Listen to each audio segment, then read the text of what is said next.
This man never could have imagined that he'd actually get sucked into the very game he was obsessed with, and on top of that, he'd end up with the game's strongest class, Heavy Knight. As long as he was at full health, whatever amount of defense he had, his opponent would take that exact amount back as real damage. He figured this would be his ticket to the top of the world. But when his father, the Duke, found out, he nearly lost his mind because Heavy Knight was a class everyone in this world knew was garbage. Not only were its stats terrible, it didn't even have a decent attack skill to its name. All it was good for was being a meat shield. The Duke refused to accept that a failure like this could be his son, and right there in front of everyone, he punched James across the face. James was still reeling from the blow when a beautiful girl from a branch of the family stepped forward. She was Luna, James's childhood friend, though the gap in their status had caused the two of them to drift apart over the years. Looking at this girl he used to know so well, James suddenly felt a wave of dread wash over him, and sure enough, the moment the magic circle activated on Luna, something dramatic happened. She awakened as a sword saint. The entire hall fell dead silent. Someone from a branch family awakening the sword saint class should have been a disgrace, but instead, the Duke was overjoyed. He pulled Luna into his arms right then and there and announced that, from that day forward, she would be his daughter and the heir to the family. James felt like he'd been dropped into ice water, and that's when he noticed the venom hiding just beneath Luna's smile.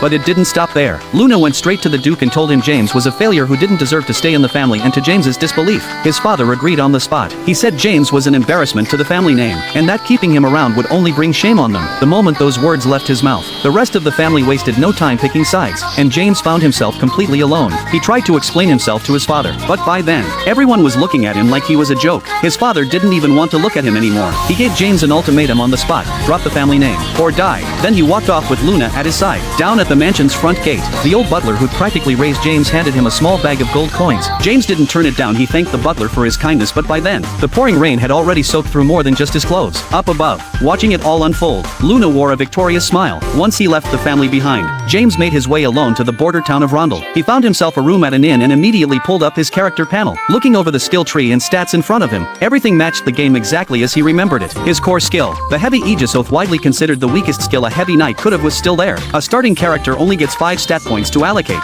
gaining 1 more with each level up. But James didn't hesitate for a second. He dumped all 5 points straight into the Heavy Aegis Oath, boosting his fixed defense by 10 and unlocking a skill called Rampart Counter. With his skills chosen, James spent every last coin he had on gear, then headed out to the beginner's forest, where the monsters were generally weak. It didn't take long before he ran into his first monster. He used his identify skill and found out it was a level 2 frog, a pretty weak monster, all things considered. Normally, a beginner would have to attack it themselves to take it down, but James just stood there and let the frog come to him. The moment it slammed into his shield, the reflected damage exploded outward, and the frog let out one last shriek before dropping dead instantly.